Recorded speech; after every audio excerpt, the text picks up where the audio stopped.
क्या भारत अब बिना पायलट के दुश्मन के अंदर घुसकर हमला करेगा? क्या आने वाले युद्धों में इंसानों की जगह मशीनें लड़ेंगी? क्योंकि भारत ने अब एक ऐसा फैसला लिया है जो इंडियन एयरफोर्स की ताकत को कई गुना ज्यादा बढ़ा सकता है। नमस्कार दोस्तों, आप देख रहे हैं आईने हिंदी, जहां पर हम पहले बात करने वाले हैं डिफेंस एक्विजिशन काउंसिल की तरफ से दी गई एक ऐसी मंजूरी के बारे में जो कि भारत की एयर पावर को पूरी तरीके से बदल सकती है। डिफेंस एक्विजिशन काउंसिल ने स्वदेशी अनमैन्ड कॉम्बैट एरियल व्हीकल यानी यूकैप प्रोग्राम को मंजूरी दे दी है। ये सिर्फ एक नॉर्मल ड्रोन नहीं है, और आप इनको नॉर्मल ड्रोन समझने की गलती भी ना करें, बल्कि ये भारत की next generation stealth strike power है। आइए जानते हैं पूरा मामला क्या है। 27 मार्च 2026 को डिफेंस एक्विजिशन काउंसिल की एक मीटिंग आयोजित करी जाती है, जिसकी अध्यक्षता रक्षा मंत्री श्री राजनाथ सिंह जी करते हैं। और इसी दौरान मीटिंग में एक ऐतिहासिक निर्णय लिया जाता है। भारतीय वायुसेना के लिए लगभग 4 squadron unmanned combat air vehicle की जो होती है, उन्हें मंजूरी दे दी जाती है, और इसका नाम है RPSA यानी कि रिमोटली पायलटेड स्ट्राइक एयरक्राफ्ट। ये फैसला दिखाता है कि भारत अब से पारंपरिक फाइटर जेट पर निर्भर नहीं रहना चाहता, बल्कि भविष्य की युद्ध रणनीति यानी अनमैन्ड वॉरफेयर की ओर लगातार अपना कदम बढ़ा रहा है। यूकैप की बात करें यानी कि अनमैन्ड कॉम्बैट एयर व्हीकल की बात करें, तो ये एक ऐसा फाइटर प्लेटफॉर्म है जिसमें कोई पायलट हमें नहीं देखने को मिलता, लेकिन इसके बावजूद भी ये डीप स्ट्राइक मिशन को एग्जीक्यूट कर सकता है, दुश्मन के एयर डिफेंस में घुसकर उसको तबाह कर सकता है, सर्विलेंस और रिकॉनेसेंस मिशन एग्जीक्यूट कर सकता है, और हाई वैल्यू जो टारगेट्स हैं उनको सटीक तरीके से खत्म करने की जो कैपेबिलिटी है वो इसमें होती है। और सबसे बड़ा फायदा, यहाँ पर किसी पायलट के जान का जोखिम भी नहीं होता। सोचिए, जहाँ इंसानी पायलट जाने से डरते हैं, वहाँ ये ड्रोन आसानी से घुसकर मिशन पूरा कर सकते हैं। इन अनमैन्ड कॉम्बैट एयर व्हीकल्स के आने से भारतीय वायुसेना को बहुत सारे फायदे मिलेंगे।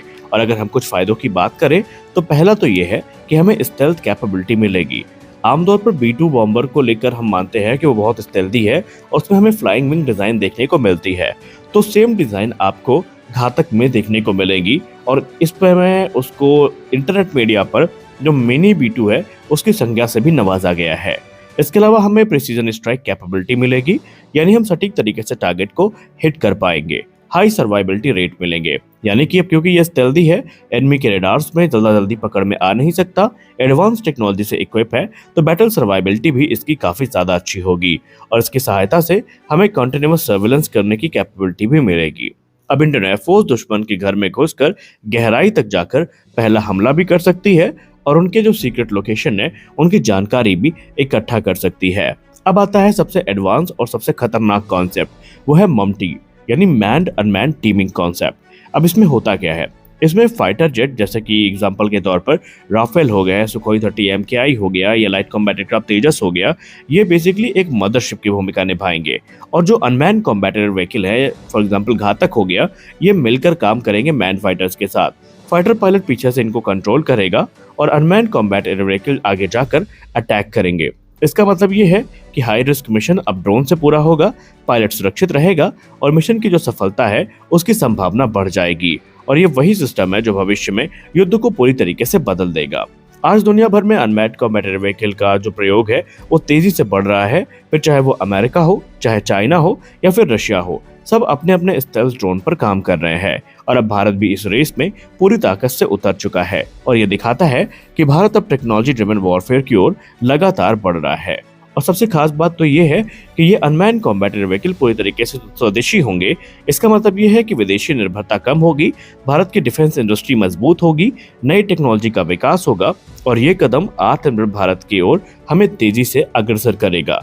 तो कुल मिलाकर के अब एक ऐसे दौर में हम प्रवेश कर रहे हैं जहां इंसान और मशीन मिलकर युद्ध लड़ेंगे, और इसके अलावा ये नए मॉडर्न वॉरफेयर को भारत के लिए डिफाइन करेगा। अब बात करेंगे एक ऐसी रिपोर्ट के बारे में जो आने वाले भविष्य में भारत के मॉडर्न वॉरफेयर का एक अभिन्न अंग बनने वाला है। आप सोच के देखिए, क्या हो अगर भारत ऐसा सिस्टम बना दे जहां पर एक बड़ा ड्रोन हवा में उड़ते उड़ते दर्जनों छोटे ड्रोन्स को छोड़ दे, और ये छोटे ड्रोन मिलकर दुश्मन के पूरे ड्रोन स्वार्म को हवा में ही खत्म कर दे। सुन के अच्छा लग रहा होगा, लेकिन ये सिर्फ अब कहानियों में सीमित नहीं है, बल्कि भारत अब बदल रहा है और मॉडर्न वॉरफेयर के लिए खुद को ढाल रहा है। आज के युद्ध में सबसे बड़ा खतरा क्या है? न टैंक, न फाइटर जेट, बल्कि सस्ते ड्रोन और लोइटरिंग म्यूनिशन सबसे बड़ा खतरा है। जैसे कि शाहिद 136, जिसकी कीमत कुछ लाख रुपए होती है, लेकिन इसको गिराने के लिए करोड़ों की मिसाइल इस्तेमाल होती है। और यही है शाहिद पैराडॉक्स। दुश्मन जहां सस्ते ड्रोन से हमला कर रहा है, तो वहीं भारत भी अब अपने आप को सस्ते जो काउंटर मेजर्स है उससे इक्विप करना चाहता है। और यही प्रॉब्लम सॉल्व करने के लिए DRDO, Indian army, Indian air force लेकर आ रहे हैं एक गेम चेंजिंग कॉन्सेप्ट। इसका नाम है MALE UAV mothership concept. Basically इसमें होगा ये कि मेल का मतलब है medium altitude long endurance drone. ये एक ऐसा ड्रोन है जो 25,000 से 30,000 फीट की ऊंचाई पर उड़ान भरेगा। 24 से 48 घंटे का एंड्योरेंस टाइम इसके पास होगा। और अब सोचिए, अगर यही बड़ा ड्रोन एक मदरशिप बन जाए तो इसके अंदर ही तमाम छोटे छोटे इंटरसेप्टर ड्रोन्स रख दिए जाए तो। अब आइए पूरे सिस्टम को समझते हैं कि ये कॉन्सेप्ट काम कैसे करेगा। स्टेप नंबर 1, मेल यूएवी हवा में पेट्रोल करेगा, बॉर्डर पर जो सेंसिटिव एरियाज हैं उनके ऊपर। स्टेप नंबर 2, इसमें रेडार और इंफ्रारेड सीकर्स जो हैं वो लगाए जाएंगे, ये सेंसर्स लगाए जाएंगे और एआई एल्गोरिथम से ये दूर से ही दुश्मन के जो छोटे ड्रोन्स हैं उनको डिटेक्ट कर लेगा। स्टेप नंबर 3, जैसे ही खतरा दिखेगा ये अनमैन एयर व्हीकल अपने अंदर से जो किलर माइक्रो ड्रोन्स हैं उनको लॉन्च करेगा। स्टेप नंबर 4, ये छोटे ड्रोन्स ऑटोनोमस होंगे, यानी खुद टारगेट को ट्रैक करेंगे। स्टेप नंबर 5, फिर ये टक्कर मारकर जो छोटे ड्रोन हैं ये एनिमी के जो ड्रोन्स हैं उनको हवा में ही डिस्ट्रॉय कर देंगे। इस रोल के लिए कौन सा ड्रोन इस्तेमाल हो सकते हैं बेसिकली, आइए वो भी जान लेते हैं। देखिए, अगर हम मदरशिप की बात करें तो इसमें MQ-9 रीपर भी है, इसमें हेरॉन टीपी भी यूज हो सकता है, भारत का खुद का तपस BS-201 जो वैसे तो सर्विस में आने की उम्मीदों को खो चुका है लेकिन मदरशिप कॉन्सेप्ट के लिए फिट बैठता है। और फ्यूचर में आर्चर NG जो इस समय अपनी टेस्टिंग से गुजर रहा है वो भी इसके लिए एक आदर्श प्लेटफॉर्म हो सकता है। यानी इंडिया ऑलरेडी तैयार है इस सिस्टम के लिए। अब एक चीज जो आपको जाननी जरूरी है, इस टेक्नोलॉजी के फायदे बहुत सारे हैं जो सुनकर आप हैरान रह जाएंगे। पहला तो ये कॉस्ट इफेक्टिव डिफेंस होगा, यानी अब महंगी मिसाइल्स की जरूरत कम होगी और ये छोटे ड्रोन हमारा काम कर देंगे। एक अनमैन एयर व्हीकल 4 से 8 इंटरसेप्टर ड्रोन्स को कैरी कर सकता है। इसके अलावा एंड्योरेंस की बात करें तो मैंने पहले भी कहा कि जो बड़े मदरशिप हैं इनकी 24 से लेकर 48 घंटे की एंड्योरेंस टाइम है, यानी ये एक लंबे अरसे तक हवा में उड़ान भर सकते हैं।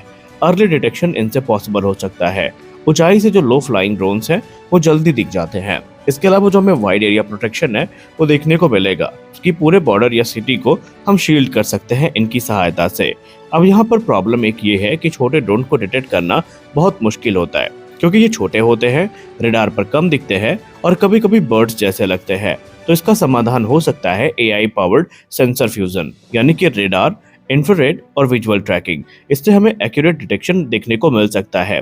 इससे फॉल्स अलार्म कम होंगे, टारगेट को हिट किया जाएगा। और भारत की मिलिट्री को इस समय तकरीबन चाहिए 87 मेल कैटेगरी के अनमैन्ड एयर व्हीकल। और अगर ये सिस्टम इम्प्लीमेंट हो गया तो भविष्य में हर बड़ा ड्रोन एक ड्रोन कैरियर बन सकता है, आसमान में डिफेंसिव शील्ड को फॉर्म कर सकता है जो किसी भी ड्रोन स्वार्म अटैक को रोक सकते हैं। यानी कि अब युद्ध बदल चुका है। पहले जहां मिसाइल और जेट्स का दबदबा था, अब वहां पर ड्रोन का युग आ चुका है। तो आज के इस वीडियो में बस इतना ही। आशा करते हैं वीडियो आपको अच्छी लगी होगी। वीडियो अच्छी लगी वीडियो को लाइक करिए, नए चैनल को सब्सक्राइब करिए। मिलते हैं अगले वीडियो में, तब तक के लिए जय हिंद।